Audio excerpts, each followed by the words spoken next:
চুরি ডাকাতি ছিনতাই রোধে পুলিশের কাছে কোনো ম্যাজিক নেই বলে মন্তব্য করেছেন পুলিশের মহাপরিদর্শক বাহারুল আলম। সকালে রাজারবাগ পুলিশ লাইন্সে অবসরপ্রাপ্ত পুলিশ অফিসার্স কল্যাণ সমিতির বার্ষিক সাধারণ সভায় এসব কথা জানান তিনি। অনুষ্ঠানে ডিএমপি কমিশনার শেখ মোহাম্মদ সাজ্জাদ আলী বলেন, জুলাই আগস্ট বিপ্লবের ৭২ ঘণ্টা আগে পুলিশ সঠিক সিদ্ধান্ত নিলে অনেক প্রাণ রক্ষা পেত। বিস্তারিত ওয়ালিদ সিদ্দিকীর রিপোর্ট। সকালে রাজারবাগ পুলিশ লাইন অডিটোরিয়ামে বাংলাদেশ অবসরপ্রাপ্ত পুলিশ অফিসার্স কল্যাণ সমিতির ২০২৪-এর বার্ষিক সাধারণ সভা অনুষ্ঠিত হয়।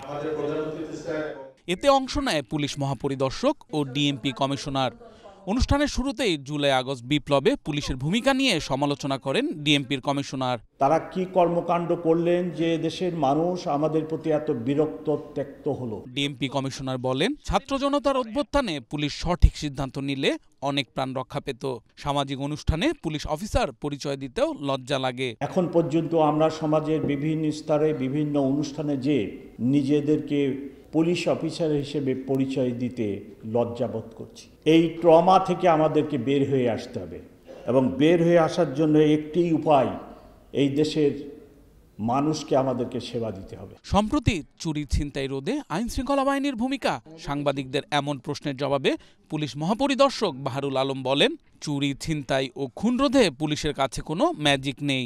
৫ আগস্টের পর একটা বাজে অবস্থা থেকে ঘুরে দাঁড়ানোর চেষ্টায় আছে পুলিশ। আমাদের কাছে তো ওইভাবে ম্যাজিক নেই এবং আপনারা জানেন যে কি অবস্থা থেকে পুলিশ কোত্থেকে উঠে এসে আমরা কাজ করতে হচ্ছে। মানে তাদেরকে আগে জাগিয়ে তোলা, আস্থাটা ফিরিয়ে আনা, মনোবলটা ফিরিয়ে আনা মানুষের কাছে।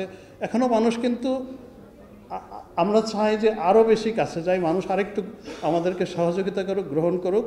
আমরা ওই বৈষম্য বিরোধী ছাত্র আন্দোলনের প্রতিনিধিদেরও সাহায্য চাচ্ছি, তারা যেন আমাদেরকে সাথে নিয়ে কমিউনিটির কাছে আরেকটু প্রচেষ্টা ওনারা চালান নিয়ে যেতে। সচিবালয়ের আগুনের ঘটনা তদন্ত চলছে, এখন বলার মতো কোনো অবস্থা নেই বলেও জানান IGP. We cannot fight it out, আমরা চেষ্টা করছি।